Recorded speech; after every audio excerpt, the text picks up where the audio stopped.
Hello and welcome to the International Pentagon Challenge. My name is Kyanite and together we'll be embarking on a very special Football Manager journey where we'll aim to try and win every major international competition in all 5 continents, forcing our hand to play with hundreds of different types of players and most importantly hopefully create loads of awesome different types of tactics along the way. Once that's complete, only then are we allowed to set our sights on the biggest of all goals, the FIFA World Cup. How many nations will we have to manage until we work our way to the top? How many dodgy names will we have to pronounce along the way? So hit the like button, hit the subscribe button, and hopefully we're going to have a lot of fun along the way. Hello and welcome to episode 28 of the International Pentagon Challenge. We're now the England manager and finally the time has come for our first game as manager of the 3 Lions. So in the last episode obviously I went away, had to take a look at some of the talent that we had as a nation, decide how I want to kind of play tactically and whatnot. So first half of this episode is going to be me discussing that, and obviously we're going to take a look at our first game in charge, which was a friendly against the Faroe Islands, and the second half of the game will be our match against Italy. So this game kind of has an interesting incentive on it because when Alan Pardew was the manager prior to me, Italy knocked England out of the European Championship quarterfinals, the Euro quarterfinals. I think they then went on to make the semi-finals. I can't quite remember. I'm not sure if I can retrieve it. I think I can. So they beat England there at the San Siro. Okay, neutral venue. I guess it's not their fault if it's hosted in Italy. They then beat the Germans on penalties. You know they're good if they beat the Germans on penalties, and they then lost on penalties on home turf against the French, who currently have Zizou in charge. So that's that. We're looking for revenge. And as you can see, our first friendly was a relatively comfortable 5-0 win against the Faroe Islands. Harry Kane, Marcus Rashford, Gabriel Chidi, Dean Rosenthal and Andre Green all getting on the score sheet. And the Faroe Islands now obviously on paper are a much worse opposition than us, right? So it was a relatively easy game. But the fact that we did win what is meant to be a relatively easy game 5-0 and completely dominated the match from start to front is really positive from a tactical perspective. It means that, well, hopefully what we've got in mind is going to be a winning formula, something that's going to work. But the thing is, playing against Faroe Islands, we were a lot more attacking, a lot wider, a lot more expansive than what we'll probably be against a team like Italy. And that's just common sense, right? And the only issue with that is that we've not really tested our conservative approach. So we are going in kind of straight away without really testing our conservative approach, if that makes any sense, in the Italy match in an official game. I'm thinking way too esportsy here, but in a game that isn't a friendly, a game that means something up against one of the best sides in the world at the moment. There is a reason why they're ranked 2nd in the world, so that says it all. But what was also quite nice was the fact that I got to sub on some of our kind of youth players, and 2 of them got goals. I mean, Andre Green isn't really a regen or a youth player, but I guess he is kind of new to the England scene, unlike Marcus Rashford and Harry Kane. So it was really nice to see that 2 of our regens, Gabriel Chidi and Dean Rosenthal, both got on the score sheet, as well as Andre Green. Dean Rosenthal, I know I discussed in the last episode that we kind of need a Harry Kane long-term replacement, and I think this is the guy. I remember seeing him a few years ago, but I never really paid attention to him. I think it was him when I was like managing North Korea or someone. So West Brom have paid £26 million for him from Fulham. He got 10 goals in the Premier League last season, and I think he's relatively similar to being a Harry Kane type player. Now obviously Dean still has a long way to go, but he's only 22 years old, whilst Harry Kane is a finished article at 31. So hopefully at international level, you can see, like, in terms of that love-heart shape, they're very, very close. And yeah, Dean will probably get there if he keeps getting playing time in the Premier League at West Brom, which is what he's doing. 3 appearances, 1 goal for him already, and of course a goal on his England debut. Yes, it was a header from a corner, from a set piece, but again, happy days, we scored from a set piece, which is all positive. But tactically, what are we doing and what are we going to change against the Italians? So, like I said, this is all a work in progress. We've only played 1 game with it. And as always, when I come into these new nations, I look at the kind of player base we've got and try and build something that kind of suits our strengths. So, for example, taking a look at England in real life, in the Euros, I think maybe we should have tried playing 2 up front more often, given that we had players like Sturridge, Kane, Rashford who could all play up front, and we also had some decent wingers as well. Looking at my squad now, I still think we can play counter-attacking football, which I think is the English way of playing. Direct football, not kind of sideways, backwards passing football with Harry Kane taking corners like we saw from Hodgson. But I don't really think Harry Kane and Dean Rosenthal both on the pitch at the same time would be a good idea, because we have some very good midfielders. So for me, the kind of trio in midfield of Dele Alli, Jones, Sam Jones, who's this amazing regen, 21 years old, / Will Hughes, who develops really well on the game, and Lewis Cook, who also develops really well in the game, / Eric Dyer. Like, for me, them 3 in midfield are too good to turn down and just play 2 in midfield. As well, we have some real good pacey players, Rashford, Green, not Sterling. Well, I mean, Sterling is still pretty good. But where's the other player I'm looking for? Roger Jepson, of course. 30 million quid, plays for Arsenal. He's our other option out on the right-hand side. And he did actually start against the Faroe Islands, but Green grabbed the goal, so he's going to start against Italy.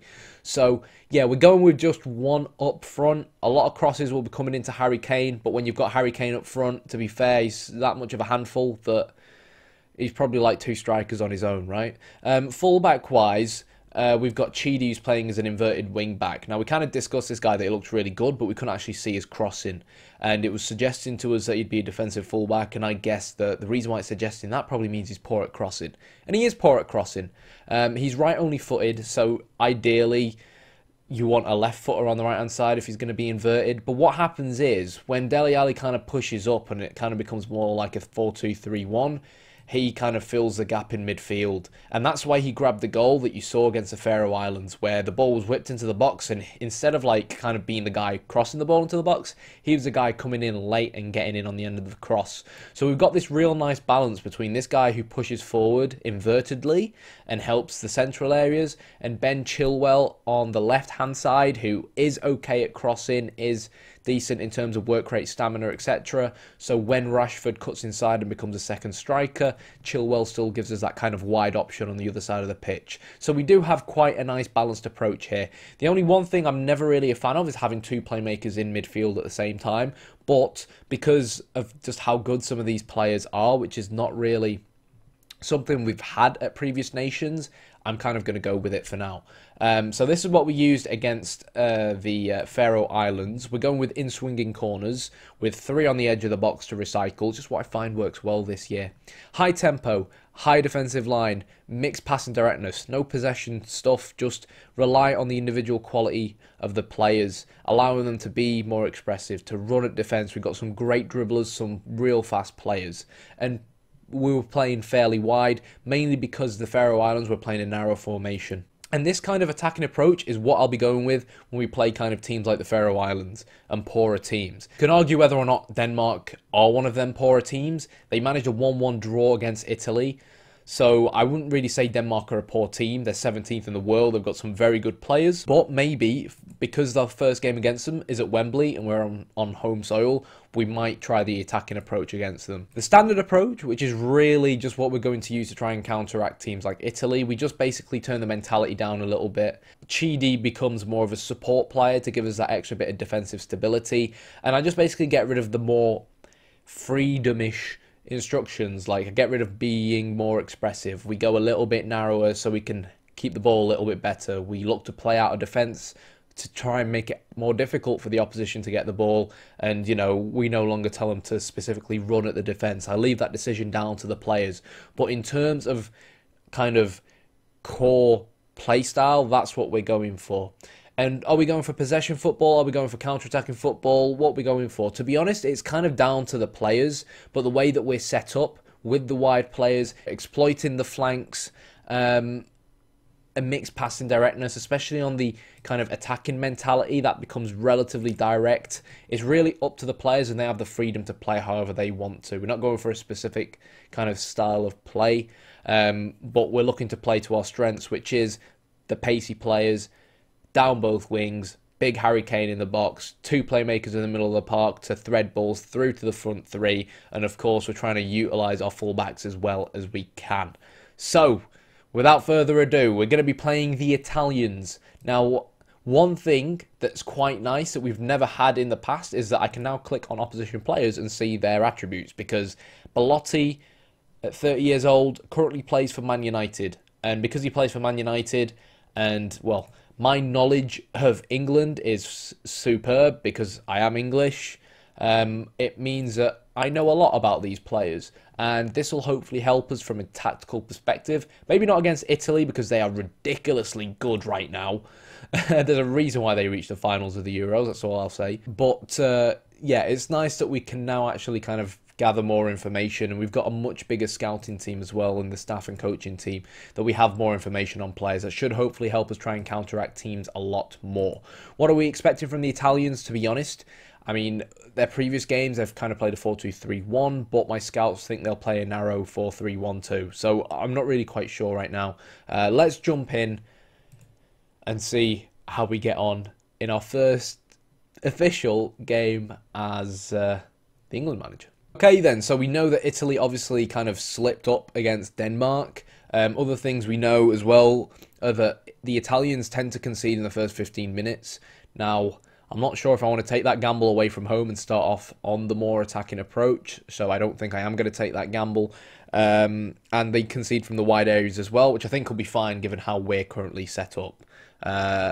Mainly from their right-hand side, and given that we've got Rashford cutting in on the inside into the half spaces, Zaramdoita, and we've got Chilwell on the overlap down that side, I think we'll be completely fine in that regards. But obviously Italy, very, very, very good team.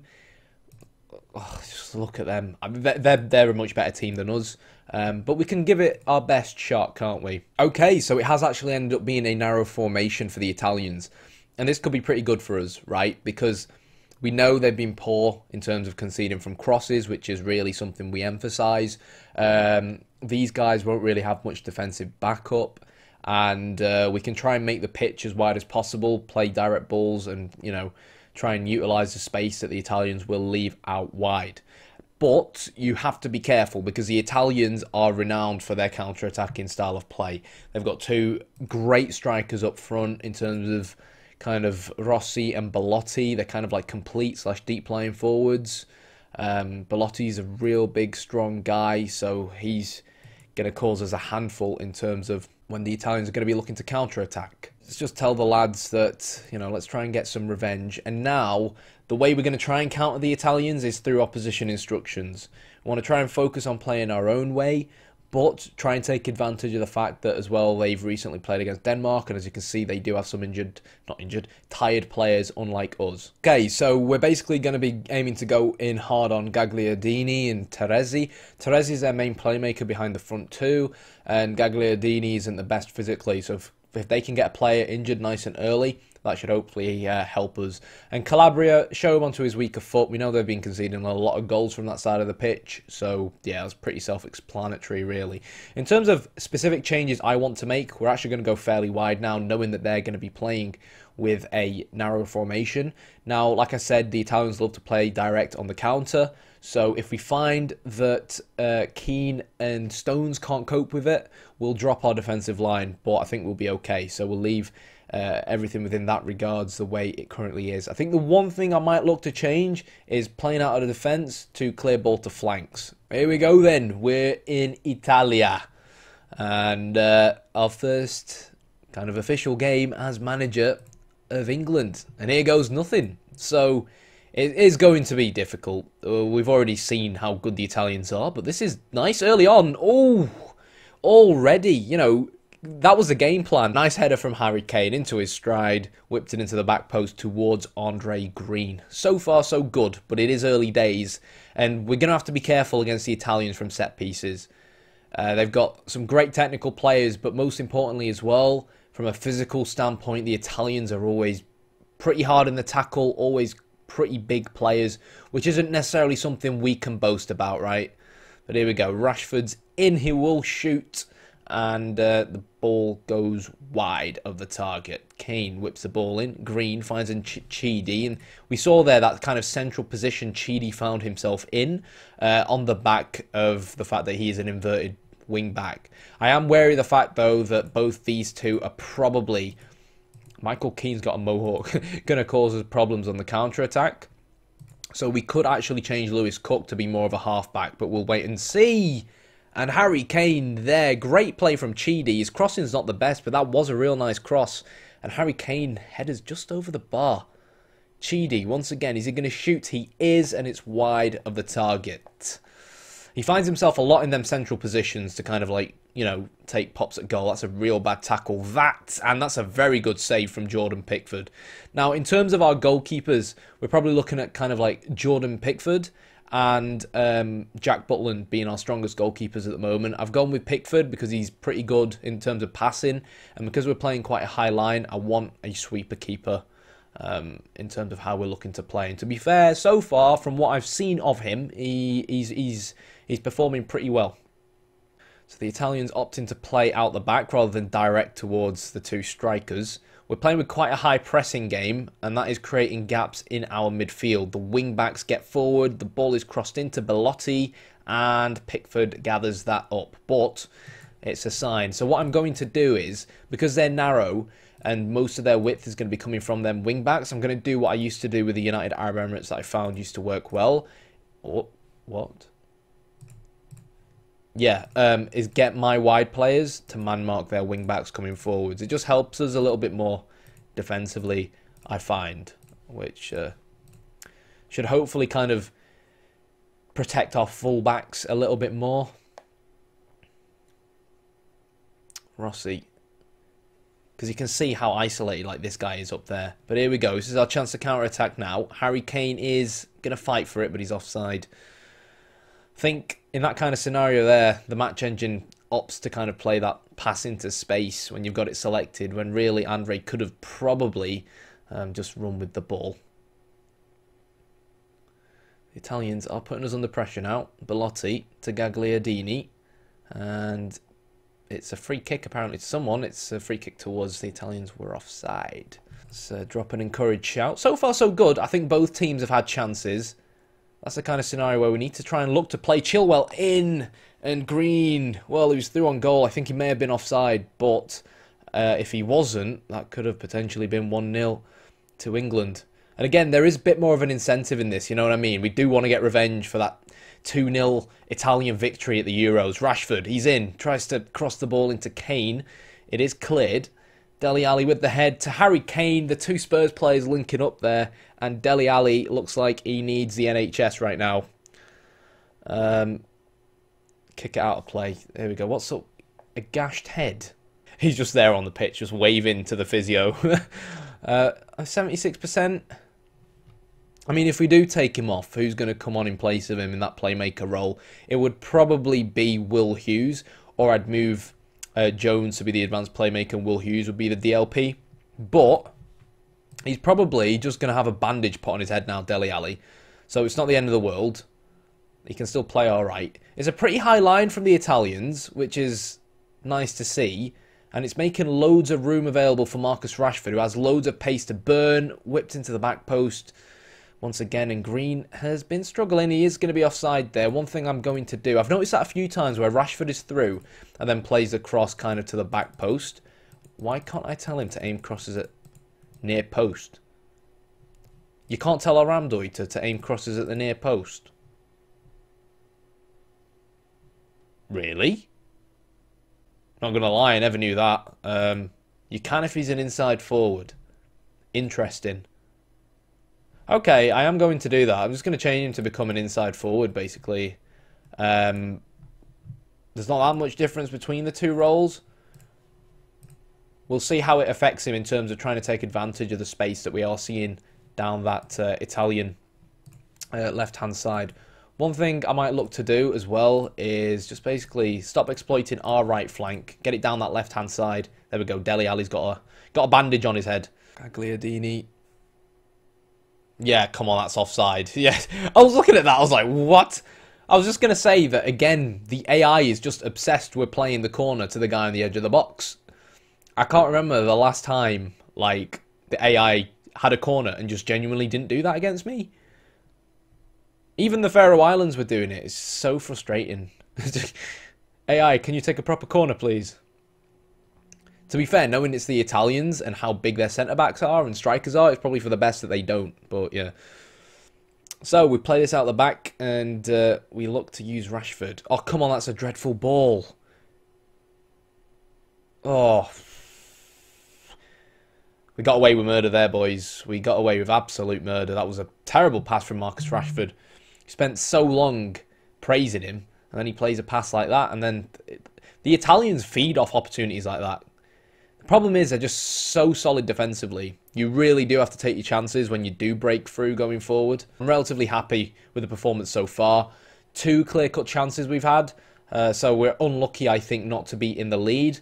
But again, both teams have had opportunities, and it's just a case of who can maybe find that extra spark in the second half to unlock things. I think in the second half, both teams have good players. Both teams are going to have chances on goal. It's just a case of who ends up taking them chances. And so far, we've had the better chances. It's just that twice, I think, Harry Kane's headed over the bar. So it looks like one more chance, potentially, just before the half-time whistle. It's caught by Jordan Pickford. I think we could end up taking Dele Alli off at half-time. And I think we are going to switch Rashford back to being a Ramdeuter, because he doesn't really seem to have done much ever since changing him to an inside forward. So we'll calmly tell the lads we're not happy with what we've seen so far. Now is a case of how we're going to look to change this game. So Jones is going to become that advanced playmaker, and Will Hughes will become the deep line playmaker. Cook's on a yellow card. We've got quite a few yellow cards flying about, actually, which ain't great. In terms of how we're going to look to really nullify what we've seen from them, I don't really think, again, there's anything too much we need to do. Andre Green's on a 6.4, so Roger Jepson could come on for him as we approach the 60th minute. Not really sure why he's on a 6.4. Like, he was getting to decent positions. I think it was just, like, his finishing at certain points, which was poor. Chidi finds Hughes. Nice back heel. It's really nice football from England, and Harry Kane smashes it straight at the striker. Michael Keane, though, gets his head on that, and what could have been an incisive Italian counter-attack has been stopped. Tell you what, just a goal, something for us to sit back on would be amazing. Rashford is in, and Rashford scores. Andre Green had a poor kind of rating in the first half, but England have taken the lead against the Italians. So tighten up now, boys. Tighten up. There we go. That's what I wanted to see. The thing is now that in these central areas, because they're playing with that narrow formation, it always seems like they have an extra passing option, which is something I have noticed from time to time. It's important as well that we don't get complacent. The Italians are going to cause us problems. Jesus Christ, I thought Pickford had proper cocked that one up there. Oh. Who was watching the front post? Jesus Christ. Why am I only allowed to shout once? It looks like they're going for that near post corner towards Rugani, who kind of flicks it on. Okay, the Italians are clearly, you know, starting to throw more men forward here. Getting more chances. We are looking a little bit deep, but let's just see things out. Andre Green has taken a knock. That's not looking healthy, is it? I think we're going to have to change things up. And not only does that mean Roger Jepson coming on for Green, I'm going to set him to support, but it also potentially means trying to kind of be a little bit more conservative now on our behalf. So we're going to drop the tempo down a little bit just to try and ensure we don't misplace as many passes. A shorter passing directness as well. And rather than clear the ball to flanks, we'll look to play out of defence. Actually, we'll leave it on mix because obviously playing out of defence brings it down a little bit, which is fine. And look to retain possession as well. So hopefully the possession stats now will start to creep up. We still have one more substitution in us, but it feels a little bit early to make that substitution just yet. So encourage Jepson. Oh, shouldn't get tackled there. Shouldn't get tackled there. Belotti to Rossi, and it's a very good save once again from Jordan Pickford. The Italians are knocking, and at the moment, no one's quite opening. Jordan Pickford certainly isn't, and you can see why he's my number one. I think he's made some great saves so far today. 3 clear-cut chances for us, and we've only scored 1. Emerson's on that yellow card. I think given that Jepson has just been subbed on, let's give him a taste of his own medicine, I think. Let's see if we can wear him up a little bit. What's his aggression? 14. Yeah, let's see if we can wear him up a little bit. That's interesting. Belotti's on 69, so I think we can probably afford to drop that defensive line a little bit more as well. Whew, I think we'll make Harry Kane a deep line forward on attack, get him involved, you know, a little bit more in terms of the build-up and all that jazz. And, yeah, I think that'll do for now. We're going to slowly, as we always do, kind of increment things down as the game starts to fade out. Now, obviously, an Italian goal here would change things, but if you'd offered me a draw going into the game, I would have taken it, you know. So, yeah. I think if we can beat him at Wembley, that would be the main, really, aim for us. Jones, oh, he hits the post. Oh, so unlucky there for Jones. That would have been 2-0, and it would have been game-setting match. Jepson, ball into the box. Harry Kane rose for it, but let's be honest, Harry Kane was never gonna beat Donnarumma there. Playing out the back, Italians, once again, as usual. It makes me wonder whether or not Harry Kane could be the man to be sacrificed. Oh, just as I say that, is he going to make it 2-0? Oh my God. Harry Kane should have finished there, but Rugani...